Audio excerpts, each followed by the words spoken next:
Olá a todos, o meu nome é Eduardo, sejam bem-vindos a mais um vídeo aqui do canal do Professor Estrada. Turma, hoje nós vamos falar sobre regra de 3 composta.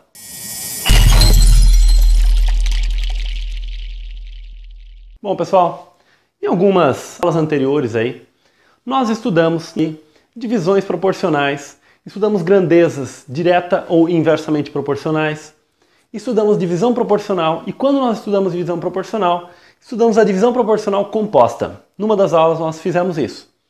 Bem, a regra de 3 composta, ela vai ter relação com a divisão proporcional composta. Ela vai ter relação com tudo isso.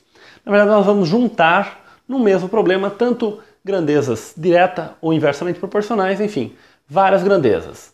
Então, basicamente, nos problemas de regra de 3 composta, nós vamos ter que identificar as grandezas envolvidas no problema, a grandeza que nós desejamos saber aí algum resultado sobre essa grandeza e identificar em relação a essa grandeza referência o que é que as outras grandezas são com relação a serem direta ou inversamente proporcionais. Então nós vamos ter que fazer essa análise em relação à grandeza de referência. Bom pessoal, vamos analisar essa situação aqui que seria um caso, uma análise mais teórica. Vamos imaginar que nós estamos preocupados aqui nos valores da grandeza x. E nós sabemos que a grandeza x ela é diretamente proporcional à grandeza A, porém inversamente proporcional à grandeza B. Ora, analisando apenas esta primeira linha, então nós podemos dizer que o valor x1 ele é proporcional ao valor A1, porém inversamente proporcional ao valor B1. E o que dá essa proporção aí é a constante k de proporcionalidade. Da mesma forma, x2 igual a k vezes A2 vezes 1 sobre B2. Quando nós dividimos essas duas valores aqui de x, nós temos que x1 sobre x2 vai ser igual ao seguinte. Quando nós fazemos essa divisão, este valor de k ele é cancelado. Então nós temos k cancela com k. A1 vai ficar sobre A2. E 1 sobre B1 dividido por 1 sobre B2 vai acabar ficando 1 sobre B1 vezes B2 sobre 1, ou seja, a divisão entre frações nós conservamos a primeira e multiplicamos pelo inverso da segunda. Então essa segunda vai ficar o quê? B2 sobre B1. Então, olhem bem, isto resume a nossa teoria. Pelo seguinte, bom, vejam só, como nós temos a grandeza x, nós dizemos que x1 está para x2, assim como, e aí vamos colocando os produtos, e sempre que a grandeza for diretamente proporcional, nós colocamos o produto das razões, nós colocamos a razão como ela aparece, A1 sobre A2. E quando for uma grandeza inversamente proporcional, nós simplesmente invertemos. Então isto é o que nós chamamos de uma regra prática, mas a razão disto está aqui, ok? Então nós identificamos a nossa grandeza de referência, escrevemos x1 sobre x2 e vamos analisando com relação às outras grandezas. Se a proporção for direta, nós copiamos a razão, melhor dizendo, da forma que ela aparece. E se ela for inversa, então nós multiplicamos pelo inverso, né? Nós invertemos a nossa razão. Com isso, nós vamos fazer alguns exercícios agora para fixar isso aqui. Bom, pessoal, para vocês verem como é simples esse tipo de exercício de regra de 3 composta, uma família composta por 6 pessoas consome em 2 dias 3 kg de pão. Quantos quilogramas de pão, eu chamei de M, né? M que lembra massa, quantos quilogramas de pão serão consumidos em 5 dias, estando 2 pessoas ausentes? Então eu já fiz a conta aqui e já apresentei o valor de 4 pessoas aqui, que 2 pessoas estão ausentes. Então a dúvida aí é o quanto de pão essas pessoas vão comer. Então, primeira coisa que vocês vão identificar, onde é que está a nossa incógnita? Bom, ela está aqui. Então, a quantidade de pão. Agora nós vamos analisar em relação à quantidade de pão, como é que se comportam as outras grandezas. Bom, em termos de quantidade de pão e dias. Para isso, nós vamos supor a outra fixa. Vamos imaginar que o número de pessoas está fixo, né? Não está variando, e vamos analisar somente essas duas. Nós fazemos análise caso a caso. Bom, se nós temos mais dias, né, de consumo, vai ser consumido, obviamente, mais pão. Portanto, nós temos aqui grandezas diretamente proporcionais. Da mesma forma, nós podemos analisar aqui, agora supondo a quantidade de dias constante, não mexendo nesse ponto, nós vamos analisar a quantidade de pão em relação às pessoas. Bom, se nós temos mais pessoas, será consumido, obviamente, também mais pão, né? Agora aquilo que eu comentei com vocês na aula passada também. Aqui nós temos menos pessoas, então nós podemos também pensar, temos menos pessoas, portanto, temos menos pão. Mas eu comentei com vocês que eu gosto sempre de pensar no mais, né? Então temos mais pessoas, mais pão será consumido, embora seja equivalente aí. Então, nós também temos grandezas diretamente proporcionais. Então as duas são diretamente proporcionais. Então é muito simples. Então nós escrevemos 3 sobre m, e tudo que for diretamente proporcional, nós copiamos a fração da maneira que ela está. No caso, tudo aqui é diretamente proporcional, né? Então nós copiamos e dizemos que isso vai ser igual a 2/5 vezes 6/4. Vezes 6/4. Então nós temos 3 sobre m igual. Veja que esse 2 com esse 4 pode ser cancelado. Nós temos aqui então 6 décimos, né? 1 vezes 6 e 5 vezes 2, 10. Agora nós podemos fazer a multiplicação cruzada. Vamos ter então 6m igual a 30. Nesse caso, como o número é pequeno, vou fazer a multiplicação ali. 6m igual a 30, portanto, m igual a 30 sobre 6, que resulta aí o quê? 5 kg. Então essa é a quantidade de pão que vai ser necessário. Viram só como é bem fácil esse tipo de problema? Vamos fazer mais um problema agora, mais alguns problemas. Agora nós vamos ter uma grandeza a mais aqui. Bom, pessoal, esse nosso segundo exercício, ele diz o seguinte: para fazer um muro de 52 metros de comprimento, 30 operários gastam 15 dias de 8 horas. Quantos dias de 9 horas gastarão 25 operários para fazer 39 metros de um muro igual? Bom, 39 metros de um muro igual, claro que ele está querendo dizer igual, né? Claro que o comprimento é diferente, mas ele está querendo dizer desigual em termos da espessura, enfim, da quantidade de tijolo que será utilizada aí por unidade de área aí desse muro, né? Claro, um muro da mesma forma, um muro equivalente. Então a nossa dúvida aqui é o número de dias. Então, como eu já comentei, nós enfatizamos aí que o valor desconhecido é o número de dias. Então nós vamos analisar as outras grandezas em relação ao número de dias. Veja, se eles trabalharem mais horas por dia, eles vão concluir a obra em menos tempo, não é? Então, daqui para cá nós temos grandezas inversamente proporcionais, né? Se eles trabalharem mais horas por dia, eles vão concluir o muro em menos tempo. Lembrando que aí nós estamos deixando o resto fixo, né? Sempre quando nós analisamos a proporção se é direta ou inversa em relação a uma grandeza, nós deixamos o restante fixo. Bom, agora, se nós temos mais operários, ou se nós temos menos operários, é claro que nós vamos concluir essa obra em mais tempo, né? Então, se nós temos mais operários, nós vamos concluir essa obra em menos tempo. Então, também nós temos aqui grandezas inversamente proporcional. E, por fim, se nós temos mais muro a construir, ou se nós temos menos muro, nós temos menos dias de trabalho. E se nós temos mais muro, nós temos mais tempo de trabalho. Portanto, aqui sim nós temos grandezas diretamente proporcionais.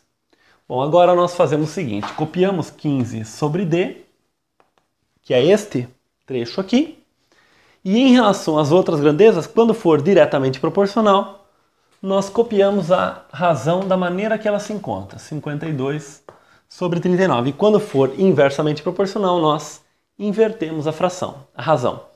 Nesse caso aqui vai ficar o que? 25 sobre 30 e 9 sobre 8. Bom, nós podemos trabalhar um pouquinho com esta razão aqui da seguinte forma. Note que esse 39 dividido por 3 dá 13 e 30 por 3 dá 10. E 9 é 3 vezes 3, então eu vou cancelar aqui um 3 daqui, um 3 daqui com 3 vezes 3 dali. Vou escrever 1 aqui só para mostrar que ficou apenas 1 ali. Agora aqui nós temos 10, nós podemos dividir por 5, aqui dá 2, e por 5 aqui dá 5. Ok? 52 dividido por 4 dá 13, e 8 por 4, 2. Ora, mas agora apareceu então aqui um 13 e um 13 daqui. Cancelamos, dá 1. Ok? Então, deste lado aqui deu o quê? 5 vezes 1 sobre 2 vezes 2. Então, vou copiar novamente. 15 sobre D igual a 5 quartos. Né? Então, simplificamos bastante. Agora, vamos fazer a multiplicação em cruz.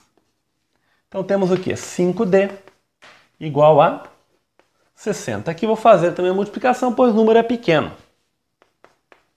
Então, D igual a 60 sobre 5, e isto dá o quê? 12. Ok? Então, vão ser necessários 12 dias, né? Porque nós aumentamos o tempo de trabalho por dia, embora tenhamos diminuído o número de operários, mas o muro também ele é menor. Então, com 12 dias, nós conseguiríamos concluir esse muro. Bom, turma, para nós finalizarmos aqui, nós temos o seguinte problema. 2 cavalos foram pagos em razão direta de suas velocidades e inversa de suas idades. Sabendo que a velocidade do primeiro está para a velocidade do segundo, como 3 está para 4, que as idades do primeiro e do segundo são, respectivamente, 3 anos e 9 meses e 5 anos e 4 meses, e que pelo primeiro foram pagos R$ 480, qual foi o preço do segundo? Eu chamei de P2 aqui. Bom, primeiro uma explicaçãozinha aqui, pessoal. Eu utilizei aqui a forma de expressar esse número na forma de fração mista. Né? Nós estudamos frações lá no começo do nosso curso. E uma das formas que eu apresentei para vocês de se apresentar aí uma fração é a forma de fração mista. Quando a fração é imprópria, ou seja, quando o numerador é maior do que o denominador, nós podemos utilizar a forma mista, que ela envolve aqui uma parte inteira e uma parte fração própria, né? Então veja só, 3, 9 12avos. Por quê? Seria 3 anos, né? E 9 meses, ou seja, 9 12avos de um ano. Né? Então, se nós fizermos 3 mais 9 12avos, vamos apenas reescrever isso aqui. Aqui o 9 12avos pode ser simplificado, nós teremos 3 quartos. E aqui nós teremos 5 1/3. Mas não é tão conveniente ainda nós trabalharmos com a fração dessa forma. O ideal seria nós trabalharmos com a fração imprópria, né? Para que nós trabalhemos com uma única fração. Então aqui nós, lembrando aí como é que se transforma uma fração mista em fração imprópria. Então nós multiplicamos este número que está na frente pelo denominador e somamos com o numerador e escrevemos sobre o mesmo denominador aqui. Então nós fazemos aqui 3 vezes 4 dá 12, 12 mais 3, 15, 15 quartos. E copiamos o mesmo denominador. Aqui é a mesma forma, 5 vezes 3, 15, 15 mais 1, 16 sobre 3. Ora, então as idades dos cavalos são 15 quartos de ano e 16 terços de ano. Isso vai facilitar as contas para nós. Então nós temos que fazer como nos outros exercícios, adotar aqui como referência. Então nós temos esse valor como referência. E ele falou que a proporção aqui ela é direta, e ele informou isso, mas de fato isso é coerente, né? Me parece coerente que se a velocidade do cavalo é maior, o preço dele é maior, porque ele é um cavalo que tem mais valor aí numa corrida, por exemplo. E se as idades deles, se a idade dele é maior, então o valor dele é menor. né? Então aí existe uma proporção inversa aí, né? Realmente, né? Se o cavalo está mais velho, então ele acaba tendo menos valor. Isso do ponto de vista, claro, da utilização do animal para uma corrida, por exemplo, né? Para esse tipo de atividade, né? Não estou aqui querendo dizer que o animal, por ter mais idade, ele tenha menos valor. Um animal, por ter mais idade, ele tenha menos valor. Não é isto que eu estou dizendo, mas para a utilização, por exemplo, numa questão de uma corrida, né, de um jockey, então é claro que se ele tem uma idade maior, ele tem um valor menor. Então veja, então nós analisamos aqui. Então aqui existe uma grandeza diretamente proporcional e aqui a grandeza é inversamente proporcional. Tudo isso ele informou no enunciado. Então nós vamos fazer a continha da seguinte forma aqui. Nós temos 480 dividido por P2 vai ser igual a 3/4. Lembrando que esta fração nós copiamos do jeito que está, pois é diretamente proporcional. E a outra nós invertemos. Então a outra vai ficar assim. 16/3 sobre 15/4. Ok? Vamos copiar 480 sobre P2 igual. Agora notem um detalhe interessante aqui. Aliás, fica uma dica aí que sempre que vocês forem fazer uma conta, procurem analisar os valores, as maneiras possíveis de fazer essa conta para tentar fazer a conta da maneira mais simples possível. Aqui notem o seguinte, que o denominador aqui que aparece é 3. Então nós temos 3 vezes 16/3. Então quando nós multiplicamos, né, lembrando que aí uma divisão de frações, é claro que isso não é uma fração, é uma fração de frações, né? É uma divisão de frações, mas nós podemos aplicar também aquele mesmo resultado. Então nós podemos multiplicar os numeradores, entre aspas, né? Porque isso aqui não seria exatamente um numerador, seria um numerador que é uma fração, né? O numerador estaria subentendido no número inteiro. Mas enfim, nós podemos multiplicar aqui e multiplicar também embaixo, né? E quando nós multiplicamos em cima 3 por 16/3, esse 3 acaba cancelando. Então nós temos aqui exatamente 16. E embaixo, quando nós multiplicamos o 4 por 15/4, o 4 é que acaba cancelando. Então nós temos aqui 15, né? Então 16/15. Então ficou bem mais simples. Agora nós podemos multiplicar cruzado, né? 16P2 vai ser igual a 15 vezes 480. Nesse caso é interessante a gente deixar o produto ali, porque quando esse P2, quando esse 16 passar dividindo, 48 dividido por 16 dá exatamente 3. Portanto, esse resultado aqui é exatamente 30. E aqui nós temos 1, né? Então 30 vezes 15 vai dar o seguinte. 3 vezes 15 é 45. 45 vezes 10, 450. Né? Então este foi o valor aí do segundo cavalo. Né? Então, embora a velocidade dele seja relativamente maior, ele, por ser mais velho, ele acaba não ficando, ele acaba ainda assim ficando mais barato, né, digamos, do que este aqui. Isso até se justificaria porque o comprador dele, né, ele poderia usufruir, digamos, em competições, de uma velocidade maior. Mas ele usufruiria por menos tempo, pois é um cavalo mais idoso, né? Portanto, ele teria, em princípio, menos tempo de vida. Ok, pessoal? Bom, espero que vocês tenham gostado, que tenham entendido. Se não entenderam algum detalhe, coloquem nos comentários. Terei o maior prazer em ajudar. E divulguem o canal, pessoal. Se inscrevam aqueles que não foram inscritos ainda. Curtam os vídeos. Tá? Um grande abraço. Até o próximo vídeo. Tchau.